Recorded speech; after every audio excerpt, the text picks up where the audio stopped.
रामं देवीं सरस्वतीं व्यासं ततो जयमुदीरये नष्टप्रायेषु भवेषु नित्यं भागवत सेवयां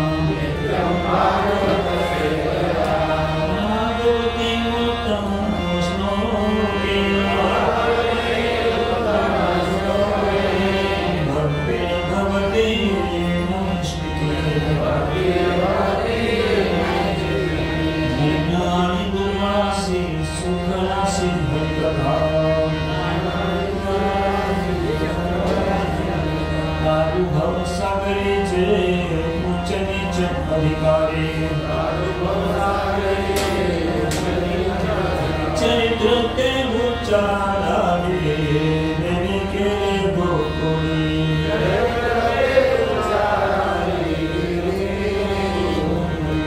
नमो भगवते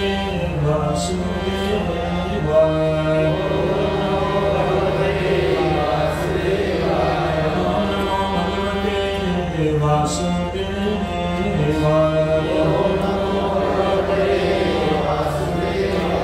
नमो भगवते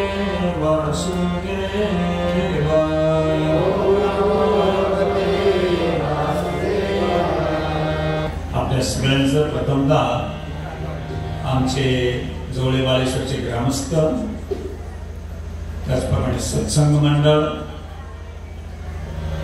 त्याचप्रमाणे यशोमती प्रभूंच्या नियंत्रणाखाली चालणारं त्यांच्या अधीन असणारं राधाराणी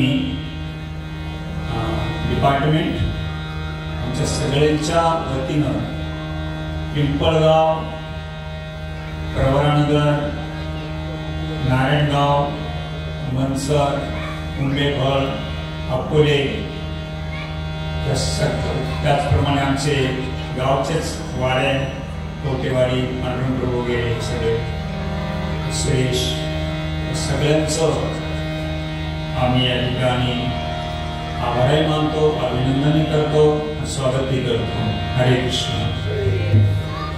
तेव्हा आज जगन्नाथ बलदेव सुभद्रा महाराणी यांच्या मूर्तीचं आपण काय केलेलं आहे की स्वागत केलेलं आहे त्यांना वेलकम आपण केलेलं आहे आणि राधाराणी श्याम सुंदरची मूर्ती आहे आता मूर्तीची किंमत सांगितली जात नाही पण विजया म्हणून एक मुलगी आहे आमचेच आता मला माहित असेल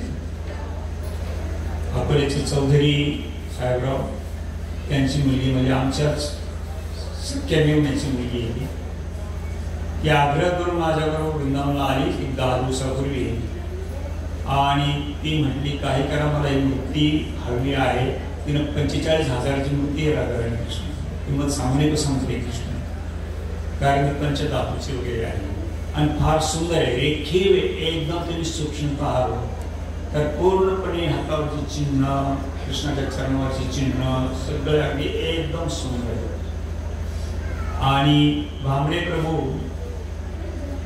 आणि संगमनेरचे ही जगन्नाथ बलदेव सुभद्राची मूर्ती घडलेली आहे स्वतः जगन्नाथपुरीला भगवान जगन्नाथच्या मूर्तीतून उरलेलं जे लाकूड होतं त्या लाकडातून त्या मूर्तीचं या ठिकाणी आगमन झालेलं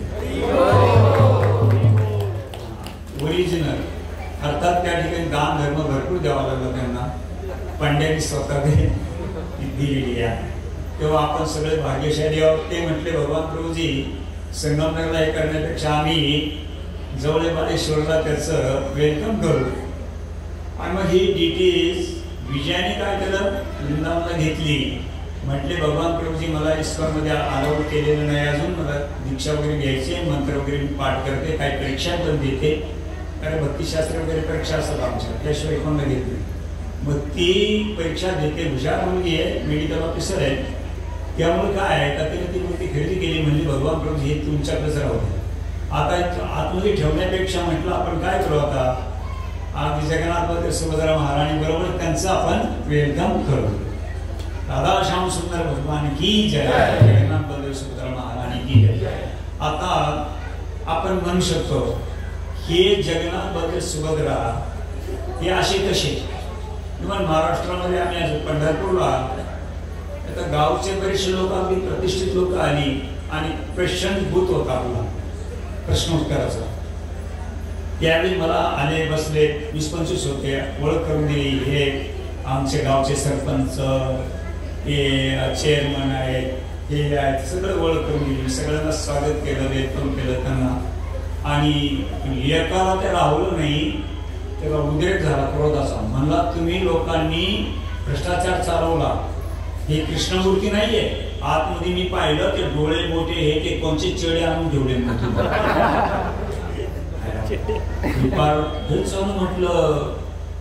म्हटलं प्रभूजी तुम्ही हिंदू आहे का. हिंदू नाही तर मग काय पंढरपूर कळतो का. म्हणलं मग जगन्नाथ 4 जे धाम आहे त्यापैकी जगन्नाथपुरी धाम कोणते आहे का. 4 धाम सांगता का तुम्ही. कोणाला सांगते हो. असे लीडर बुद्धिमान आहेत आपल्या. मग त्यांना सांगितलं जगन्नाथ बलदेव सुभद्रा जी आहे जगन्नाथपुरी धामाची मूर्ती आहे. आणि मग त्यांनी मान्य केलं, क्षमा करा, असं तसं तसं. तेव्हा काय आहे की हा फार गहन विषय आहे. वृंदावनची भक्ती ही काही सर्वसामान्य माणसाची गोष्ट नाही. ही पूर्वी जी आली फक्त कैलासामध्ये भगवान शिवजी पार्वती माताच ती उपासना करत होती. ती धर्तीवरती उपासना राधा कृष्णाची नव्हती. त्याचं कारण असं की भगवान शिवजींना पार्वती माता म्हटली होती की भगवंता मला कृष्णासारखा पुत्र पाहिजे. त्यावेळी भगवान शिवजी म्हटले पार्वतीजी आदिती आणि कश्यप यांनी पुण्यक नावाचं व्रत केलं होतं. त्यांना उपेंद्र नावाचा सूत्र प्राप्त झाला जो भगवंताचा अवतार.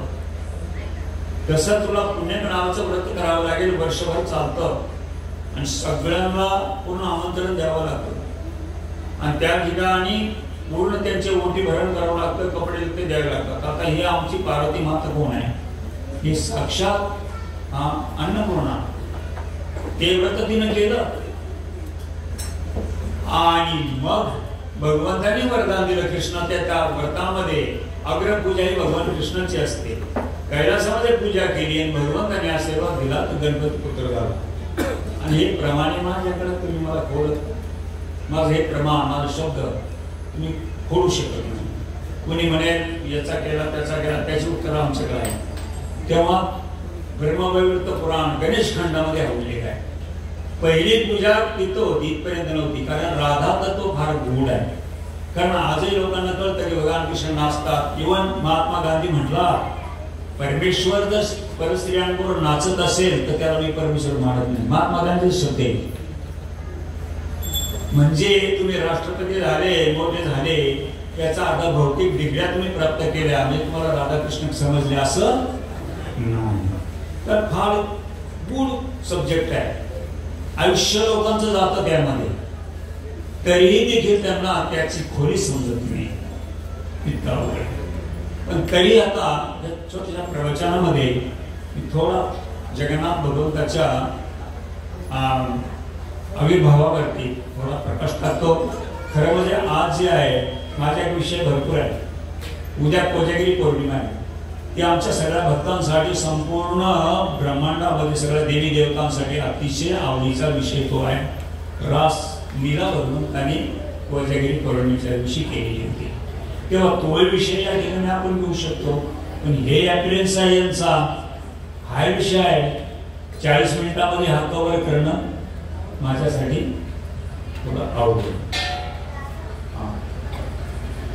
तर जगन्नाथ बलदेव सुभद्रा घाई चालतो. थोडं तिच्यावर प्रकाश करतो. तिच्यावर टाकतो.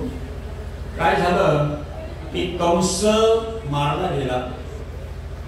पूर्णपणे गोकुळातून भगवंत गेले. अक्रूर त्यांना घेऊन गेले मथुरेला. भगवंताने तिकडं 3 दिवस जे आहे तिकडं राहिले. कंस मारल्यानंतर 3 दिवस त्याला ठेवून घेतलं भगवंताला. आणि त्यावेळी भगवंत म्हणायचे, बळराम दादा आता मला माझ्या आईची आठवण होती, आपण चला. आणि ते रडायचे, वय जास्त नव्हतं त्यांचं. मग त्यावेळी सगळ्या यादवांना कळलं की कृष्ण बलराम परत जाऊ इच्छितात.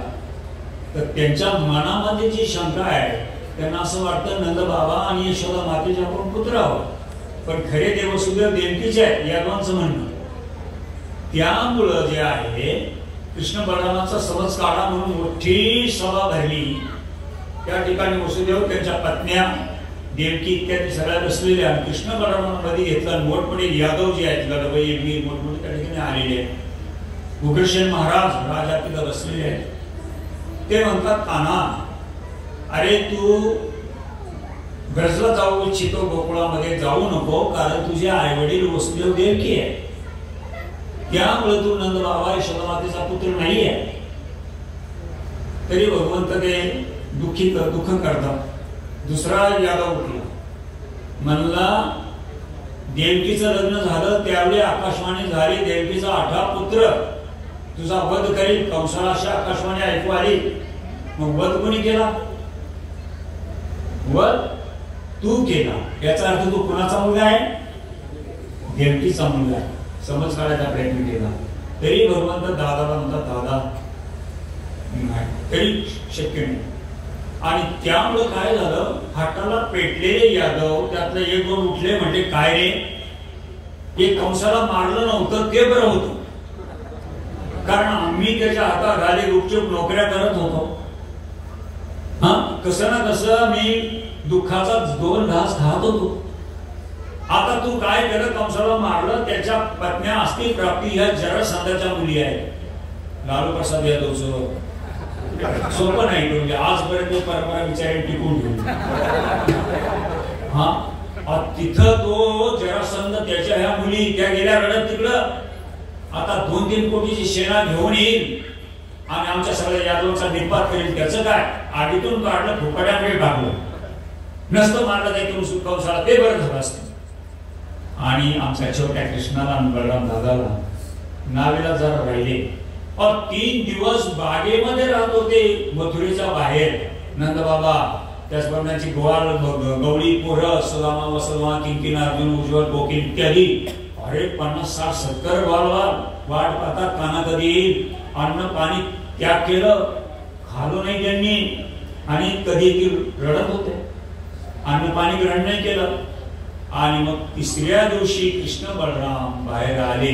आल्याबरोबर जसं मृत शरीरामध्ये चेतना यावी त्या प्रकारे धावत गेले. दादा दादा आले, दादा आले, काना आला का, हे कडकडून मिठ्या मारल्या. नंदबाबांनी जवळ घेतलं, आपल्या आसवानी न्हाऊ घातलं. हा, आणि काना चला, यांना सांगता येईना काय करायचं.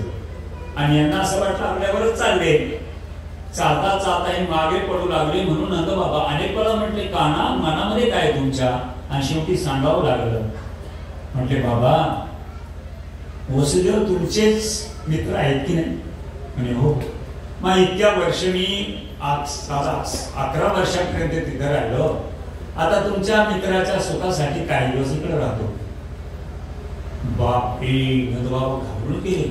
काना करतो तू, तुझ्या आईची समजूत कशी घालू, गवळ्यांची समजूत कशी घालू, त्या गोपींची समजूत कशी घालू. कोणी काय बोले ना. त्यावेळी म्हणजे मनामध्ये काय आहे, त्या गायींना काय सांगू, त्या मुख्य प्राण्यांना काय सांगू, ज्या तुला पाहिल्याशिवाय सरत नाही. आणि मग कान्हाने काय केलं, एक बासरी आणि पितांबर. त्यावेळी सुद्धा अर्थाने आपल्याला असं वाटतं की आता टेक्नॉलॉजी वाढलेली आहे म्हणून आम्ही सुंदर सुंदर साड्या घालतो. पहिल्या साड्या काडीच्या पिठीत बसत होते. द्रौपदी देवीला 200 साड्या, कलम साड्या. आणि मग भगवंताने ते काढलं. स्तोत्र कृष्णाला बोलवलं. स्तोत्र कृष्णा आला. मला बाबा स्तोत्र कृष्ण माझ्याच वयाचा आहे, माझ्यासारखा दिसतो.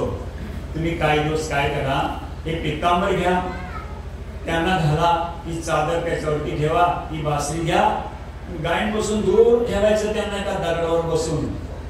मग गाय काय म्हणतील, आमचा कन्हा आमच्यामध्ये आहे, आणि त्या काही दिवस चारा चरतील. असे काही दिवस काळ काय समजेना कोणाला कशी कशी विषम स्थिती उत्पन्न झाली. आणि त्यामध्ये नंदबाबा जे आहेत आसवे ढाळत मुलं बाळ सगळी निघून गेली आणि बलराम दादा आणि कृष्ण परत गेले. आता परत गेल्यानंतर इकडे काय झालं, मुद्रेमध्ये ते म्हणजे या कोरोनामध्ये शाळेमध्ये पाठवा. लगेच दुसऱ्या दिवशी त्यांची रवानगी सांदीपनी आश्रमामध्ये क्षिप्रा नदीच्या काठी मध्य प्रदेशामध्ये उज्जैनीला झाली. लगेच खाली आपण ऐकलं ठेवलं म्हणजे बरंच करतील, गोकुळ करतील, इकडे आणून घातलं झालं. त्यानंतर ब्रजवासी दूर गेले आणि भगवान कृष्ण इकडे आपल्या गुरुकुलमध्ये आले. त्यानंतर झालं काय, मग पुन्हा काही दिवसांनी मग स्वारी झाली. 17 स्वाऱ्या ह्या मगध राज जरासंधाने मथुरेवरती गेल्या. भगवंताला तिथं लढावं लागलं, गोकुळात जाता नाही आलं.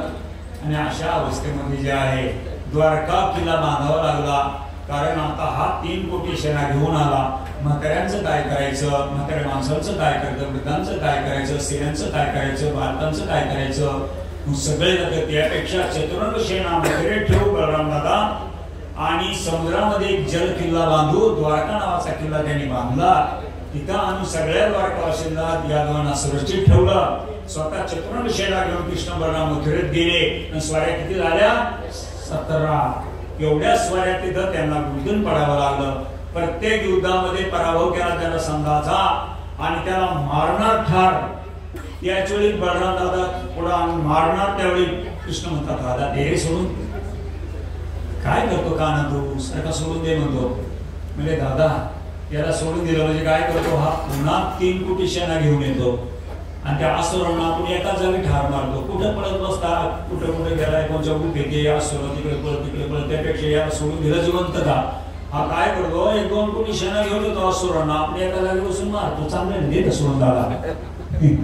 आणि 17 वेळा सोडून दिलं ना, 18 वेळी पुन्हा तो आला. मला आहे का नाही, कमी नाही मी, साधा क्षत्रिय नाही मी. भगवान कृष्ण म्हणले तुझ्या तोंड सुद्धा पाहू नाही तुझं, एवढा नीच येतो. 18 वेळी तू आलास. आणि त्यांनी पलायन केलं. कृष्ण बलरामांनी गेले, कारण जरासंधासमोर दुसऱ्याच्या हातून, त्यामुळे भगवंतांनी सोडलं. द्वारकेमध्ये आल्यानंतर झालं काय, काळाच्या ओघामध्ये बरेच काही असे झाले, उत्पाद घडले. आणि मग पांडवांसाठी भगवंताला चिंता लागली. हस्तिनापुरात काय झालं, पांडव एक साधू वृत्तीचे सज्जन लोक, जरासंधात आपले हे जे आहेत दुर्योधन, दुःशासन, दुर्योधन यांच्यामध्ये ती कृती महाराणी राहते तशी अपुराला तिकडे पाठवलं. आणि मग भगवंताला पूर्णपणे जे आहे इकडंच सगळं पाहावं लागलं, गोकुळला कधी गेले नाही. मग द्वारकेमध्ये काय, मग रुक्मिणीशी लग्न झालं. सत्यभामा, जांबवती, सुलक्षणा, मित्रवृंदा, कालिंदी, भद्रा, सत्या या सगळ्या राण्या झाल्या. भगवंताने स्वतःहून लग्न केलेलं नाही. आणि भगवंताचं असं लग्न झाली 16,000 राण्या, ह्या सुद्धा भगवंतांनी एकही लग्न स्वतःच्या मनाने केलेलं नाही. पण ते सांगायला मला आता वेळ नाही. मग झालं काय की ह्या राण्यांचा अनुभव असा की पहाटेला रुक्मिणी म्हणते सत्यभामे मला काही समजेना, आपण एवढा सुंदर आहोत, सुंदर शृंगार करतो, गुणी आहोत, हा सगळ्या कराने संपन्न आहोत, एवढं असताना श्याम सुंदर कधी कधी पाड्याला राधे राधे करून रडून उठतात. एक म्हणजे अगदी बरोबर, मला स्वप्न पडलेले. तिसरी म्हणते अगदी बरोबर. असं सगळ्यांचं म्हणणे एक झाले, राधा कोण आहे. आम्ही एवढ्या मुली सौंदर्यवती लक्ष्मी सारख्या, रुक्मिणी महाराणीपासून लक्ष्मी निघतात आहे, पण आज राधा कोण आहे. आता द्वारकेमध्ये राधाविषयी कोण सांगणार आहे का, कोण सांगणार आहे. एक व्यक्ती आहे, कोणी सांगत, कोण, हरी बोल, रोहिणी माता. कारण रोहिणी माता कंसाच्या भयानं गोकुळामध्ये गुपचूपरित्या तिला ठेवले गेलेलं होतं. वसुदेवाला 24 पत्नी अनेक ठिकाणी ठेवले होते, त्यापैकी एक रोहिणी देवी गोकुळामध्ये नंदबाबाच्या आश्रयाला ठेवलेली होती. म्हणून तिला राधा कोणी माहिती आहे, ह्या तिला माहिती होते या भगवंताच्या राण्यांना. म्हणून सगळ्यांनी काय केलं, सगळे उठल्याबरोबर सगळे म्हणले आता आपण रोहिणी मातेकडे जाऊ, सासूबाईकडे. आता सासूबाईकडे गेले, उद्या मुली सगळ्या अंतपुरामध्ये आल्या. अंतपुर म्हणजे काय माहिती का? अंतपुर म्हणजे ज्या ठिकाणी पुरुषाचा प्रवेश नाही. मग तिथं गेल्यानंतर म्हणजे पुरीवर कशाला आल्या तुम्ही सगळ्या एकत्र? हा, आई काही करा. अशी अशी घटना आमच्या अनुभवामध्ये येते. कृष्ण कधी कधी रडतात राधे राधे म्हणून. ही राधा कोण आहे? यावेळी रोहिणी माता गंभीर झाली, म्हणते माझ्या तोंडाने मुलाची कसं मी सांगू प्रेम लीला. म्हणली जर मी या ठिकाणी ह्या लीला सांगू लागले, सगळी द्वारका भारावून जाईल. कृष्ण बलराम या ठिकाणी येतील आणि आई आमच्या प्रेमीला सांगते, संकोच होईल. मग आता झालं काय? मग त्या म्हणजे आम्ही काय करू? आम्ही मध्ये उभे राहू. म्हणजे तुम्ही त्याच्या पत्नी आहे, तुम्हाला हुसकून देईल तो. म्हणे आम्ही नंदबाई सुभद्रेकडे जातो. सुभद्रा देवी म्हटली, हो वहिनी तुमची सगळी कामं मी करते, त्याला येऊ देत नाही, तुम्ही ऐका. आता झालं काय? इकडे सुधारणा नावाची सभा द्वारकेमध्ये. एकदम वरती आसन, भगवंताचं कृष्ण बलरामाला बसण्यासाठी एक आसन, सुंदर वैभव, जसं आमचं निगडीचं मंदिर आहे का नाही, थोडस त्यामध्ये आम्हाला त्यात झाकी दिसते तशी. आणि मग वरती बसायला जागा एका बाजूला. मग राजे रजवाडे बसणार, मंत्री बसणार, प्रधानमंत्री वगैरे बसणार. त्यानंतर आपापल्या यथायोग्य आसनानुसार गावचे व्यापारी बसणार, जनता वगैरे. आणि मधून कृष्ण बलरामाला यायला जागा. आता एक जो होता हंसासारखा सुंदर, दुसरा मोरासारखा सुंदर, जणू काही नवी मुलं एका हातीची, सुंदर शृंगारलेली दोन बाजू. आणि ज्यावेळी हातात हात घालून सगळे आलेले असणार आणि तीव्र त्यांना लालसा की कृष्ण बलरामाचं दर्शन कधी करावं. त्या सुगर्भा समेमध्ये बसलेली मंडळी वाट पाहतात. त्यावेळी कृष्ण बलराम सुंदर अशा बांध्याची दोन बालक हत्तीच्या बालकासारखे चालत येतात मुरून, आणि थर थर थर जाऊन वरती आसनावरती विराजमान होता. त्यावेळी सूर्योदय झाल्यानंतर जसे कमळ फुलतात तसे त्या ठिकाणी कृष्ण बलराम भगवान की, अशा प्रकारे सगळ्या यादवांची मुख कमळ फुलल्यासारखी होणार. आणि अशा वेळी झालं काय? ह्याच वेळी इकडे सगळ्या अंतःपुरात गेले होते स्त्रिया. आता तिथं रोहिणी माता सांगू लागली, राधा कोण आहे? कोटी गंधर्व लावण्या, कोटी गंधर्व सुंदरी, गंधर्व कोटी जनी काम बीज प्रदायिनी, साक्षात लक्ष्मीची उगम आहे. राधाराणीच्या गुणांचं वर्णन करू लागली रोहिणी माता. सगळे ऐकू लागल्या, डोळ्यामध्ये आसवे येऊ लागले त्यांच्या. आणि अशा वेळी इकडे कृष्ण बलराम आसनावरती बसले असताना भारावली गेली नगरी राधाराणीची कथा सुरू झाल्यामुळे. आणि मग अचानक भगवान कृष्णाचा मुकुट जो आहे बदलला, त्याचा फेटा तयार झाला. गळ्यामध्ये रत्नाचे हार द्या, त्याची वनफुलाच्या माळा झाल्या. हातामध्ये जी बाजूबंद होते ते सुंदर असे आभूषण झाली ज्या गवळणी बनवायच्या. आणि मग कृष्ण बलरामाकडे पाहतात, बलराम कृष्णाकडे पाहतात. कृष्ण म्हणतात, दादा दादा, अरे आपण द्वारकेला गेलो, लग्न केली, हे स्वप्न होतं, आपण गोकुळामध्येच आहोत. दादा चल, मैया मैया मैया मैया करत ते गाव सुटले. आणि त्याला आठवण झाली पाठीची. चिडिया चुचवाणी चक्रवाक सोनवाणी, कहते यशोदा रानी जागो में लावा, भानुके किरण देखी कमलिनी निरसानी, संजित सुतुचाने प्रतिमध्ये तवा. अशा त्या सुंदर वातावरणामध्ये यशोदा मैया हातमास्तिकांना चिडिया चिचवाणी. अरे पाखर कोकू लागली, चिमण्या लवकर उठतात सगळ्यांच्या. पाखर बघ झाली. कमलिनी जी आहे आता विकास पाहू लागलेली आहे. आणि गदे मंथन करणाऱ्या गवळणींच्या चरणांचा जो पैंजणांचा स्वर आहे, बांगड्यांचा स्वर आहे बाजूबंधांचा, तो आता शिखर होत चाललेला आहे. याचा अर्थ गदे मंथन शांत होत चाललंय. आता तू उठ. आणि त्यावेळी सुंदर असं स्वतःच्या हाताने काढलेलं सुंदर असे मिष्टी आणि दोन्ही कृष्णाला खाऊ घालायची शोभना. ती आठवण त्यांना झाली. मैया मैया करत वगैरे विसरून गेले आपण द्वारकेत आहोत. आणि धावत धावत गेले. राधा राणीची कथा चालली असताना ऐकायच्या लालसेनं धावत गेले. सुभद्रा मध्ये उभी राहिली. म्हणजे आत तुम्हाला प्रवेश नाही. आणि मग त्याने विनंती केली बहिणीला. बहिणीचं ते मानू शकले नाही. जगमाया सूर्य त्यांच्या आज्ञेवर तापतो. त्यांच्या आज्ञेमुळे समुद्र जे आहे मर्यादा ओलांडत नाही, वायू वाहतो. अशा भगवंताला सुभद्रा महाराजांना अडवलं. आज जाऊ शकत नाही. अगं सुभद्रे, इथूनच कथा ऐकायची संधी द्या. आणि कृष्ण बलराम एका बाजूला, मध्ये सुभद्रा बहीण. आणि तिथून त्याने ऐकल्या राधाराणीच्या कथा. पशुपक्षी झुले पाषाण विदरे शिवनी जने गुणगाथा.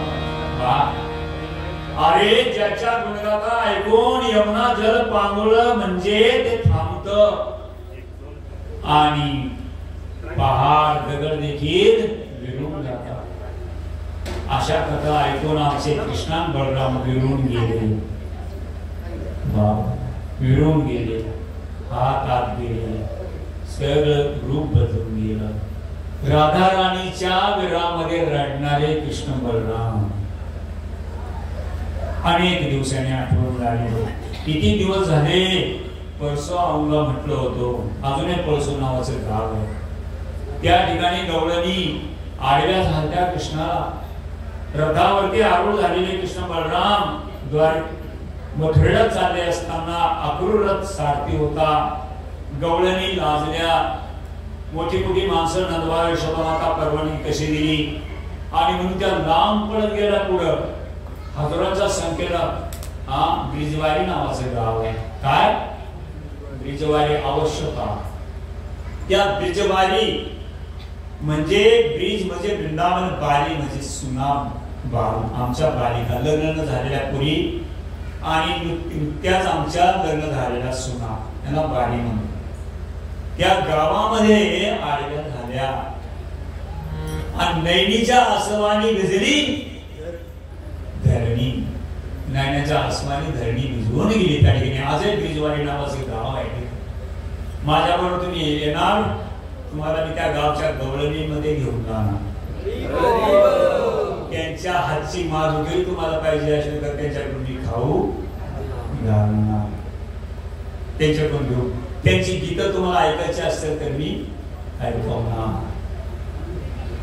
आज ठीक आहे, इथपर्यंत आपण थांबू. आता कळत जगन्नाथ बद्दल सुद्धा कशी आहे. असं त्यांचं रूप झालं. आता रासलीला हा फार गोड विषय. तानाजी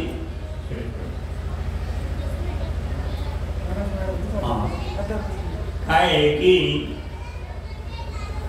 हा फार विषय गहन आहे. हा कोणालाही समजला नाही, मोठमोठ्या लोकांना समजला नाही की भगवंताने कशा प्रकारे नृत्य केलं गोपींबरोबर ज्या दुसऱ्याच्या पत्न्या होत्या.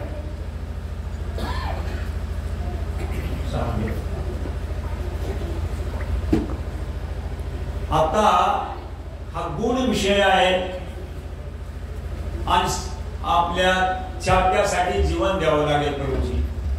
त्याशिवाय आपल्या गोष्टी करणं शक्य नाही. आपण भाग्यशाली प्रभुपादांनी आपल्याला जवळ घेतलं. आज ना उद्या आपल्याला त्याचा छळा लागेल. राधाराणीची कृपा होईल.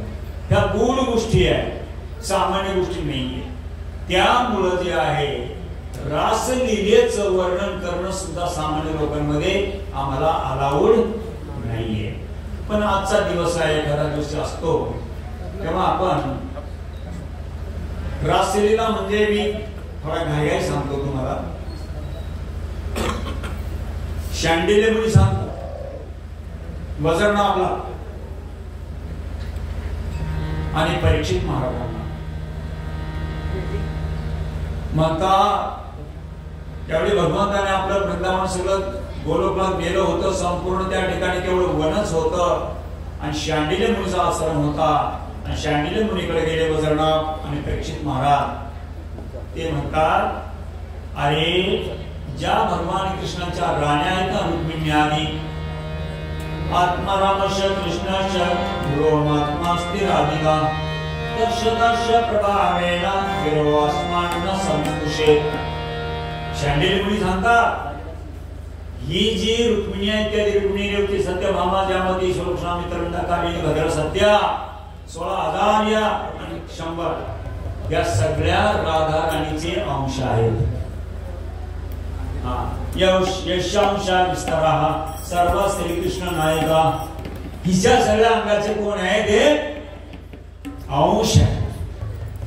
आणि या ठिकाणी लीला चाललेली आहे. जो व्यक्ती तिथं जातो ज्याची नजर चांगली नाहीये त्याला काटेरी झाडं दिसतात, पण ज्याची नजर जशी शुद्ध होत जाईल ज्या प्रमाणामध्ये त्या प्रमाणात त्याला वृंदावन धाम प्रकट होत असतं मंडळी. मग तेव्हा भगवंतांनी काय केलं मग विचार करा जेवढ्या गवळणी होत्या त्या गवळणींचं झालं काय? कोटी कोटी जन्म ह्या लोकांनी तप केलं. कौशल्या देवीचं जे गाव होतं भगवंता रामचंद्र भगवंताच्या अवतारामध्ये काही पोषण गोपी होत्या, काही मिथिलेच्या गोपी होत्या, त्यानंतर काही ज्या आपल्या ह्या दंडकारण्यामध्ये काही ऋषी होते. त्या सगळ्यांनी भगवंतासाठी पत्नी होऊन सेवा करायची इच्छा केली. ह्या गवळणी कोटी कोटी जन्म त्यांनी साधना केली आणि म्हणून त्यांना वृंदावनात जन्म मिळाला होता. आणि नंद बाबाच्या गोकुळामध्ये संध्याकाळी होतं काय, हजारोच्या संख्येनं गवळी येतात रोज प्रतिदिन. या ठिकाणी सुंदर राधा आणि कृष्णाची गीतं गायली जातात. सगळं एकमेकाला भेटलं जातं, आनंदी आनंद होतो, क्षण कुशन विचारलं जातं आणि पुन्हा सगळे गवळी आपल्या घरी जातात. त्यावेळी एखादा गवळी पाठीमागे थांबतो आणि तो नंद बाबाच्या जवळ जातो आणि हळूच काय म्हणतो, बाबा काय तू मारायला? बाबा छोरी भैरव आहे. कळलं का तुम्हाला?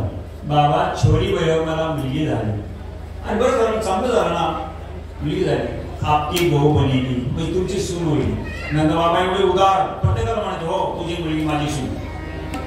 असं करत करत करत सगळ्या गवळ्यांच्या मुलीला होकार दिलेला आणि त्यामुळे सगळ्या मुली घरी असल्या त्यांच्या हातून भांडा पडला. आया म्हणणार मोठ्याची सून होणार आहे तर चांगली वा. हातातून हा ग्लास पडला तांब्या, अगं मोठीची सून होणार. सगळ्यांना वाटायचं कृष्ण माझे पती आहे आणि जन्मजन्माची साधना आहे मंडळी हो. त्यामुळे त्या बेबिचारी दोष नाही हो. आणि म्हणून या गवळ्यांनी विचार केला कानाबरोबर आमचं मिलन कधी होणार. आणि वर्षभर त्या गवळीने तप केलं, थंड पाण्यामध्ये गेल्या आणि अशा प्रकारे वर्षभरानंतर भगवंतांनी त्यांची इच्छा पूर्ण केली. रास रचून त्यांच्यावर नृत्य केलं. आपण ब्रजदर्शी आहे ते आपण म्हणू. ते त्या ब्रजबारीमध्ये कशा घटना घडल्या, गवळींचा वियोग कसा झाला त्याच्याविषयी गवळणे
Nanda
सुंदर वातावरण संध्याकाळी इतके मोर असतात आणि मोर तर कृपा या आमच्यावर तर या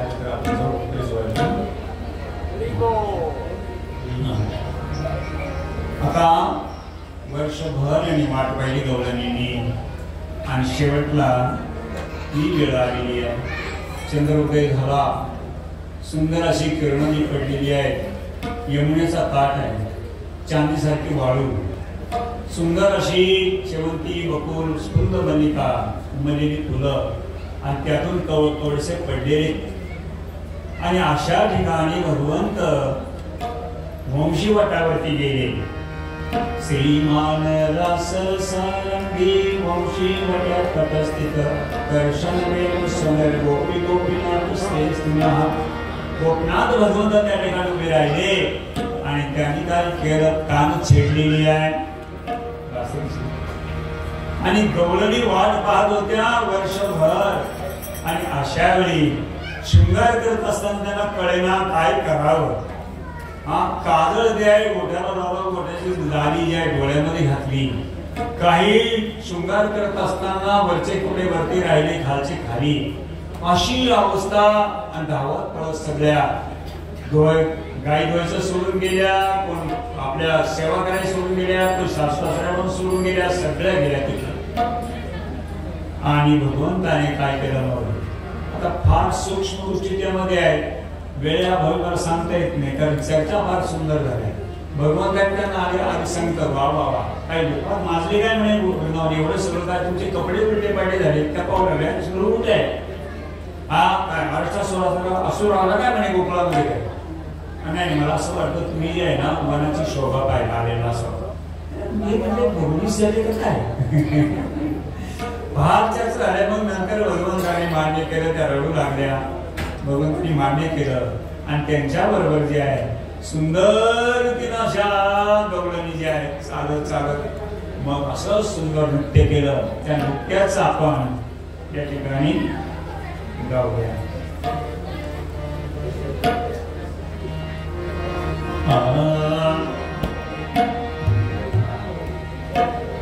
I saw Rasal Chovin Bhavan Hai Rahi Payen Ki Jhanka I saw Rasal Bhavan Hai Rahi Payen Ki Jhanka I saw Rasal Chovin Bhavan Hai Rahi Payen Ki Jhanka I saw Rasal Chovin Bhavan Hai Rahi Payen Ki Jhanka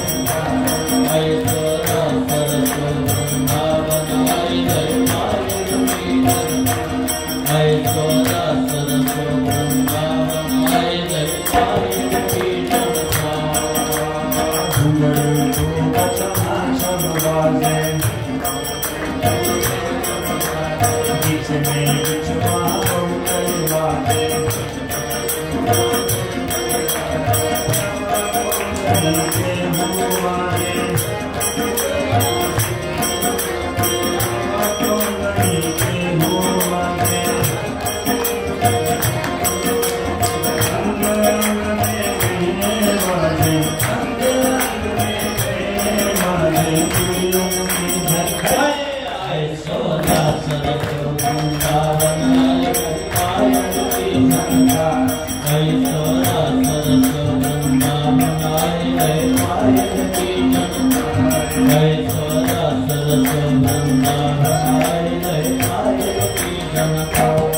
विद्वान लोकांना संदेश द्यावा काय, अरे असं नृत्य झालं, सगळ्या गवळणी बरोबर नृत्य झालं, मग राधाराणी श्यामसुंदर आले.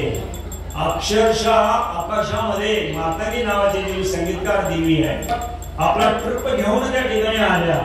त्यांना असं वाटलं, जसे बाळेश्वर महाराजांना वाटलं होतं आपण गोपी होऊन नाचू, तसं या माताजी देवीला वाटलं मी आता जाऊन आमच्या ट्रूप आम्ही संगीत देऊ. यांना तालच वाजवता येणार, काहीच करता येणार, विणे तंबुरे सगळे बाजूला सारंगी ठेवून दिला असं पाठायला खाली राधाराणी कृष्ण नृत्य असं झालं.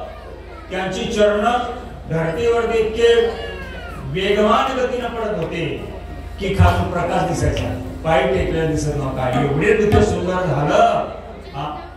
आणि असं सुंदर वर्णन जे आहे या ठिकाणी रासलीलेचं आपण ऐकलं. वेळ कमी आहे आणि तुम्हाला विचार भूकही लागली असणार आहे, मला माहिती नाही, विचार मी केला पाहिजे. अशा प्रकारे रासलीला या ठिकाणी संपन्न झाली. उद्याचा तो दिवस आहे, आमच्या सगळ्यांचा आनंदाचा दिवस आहे. आमच्या गोपींची मनोकामना त्या दिवशी पूर्ण झाली.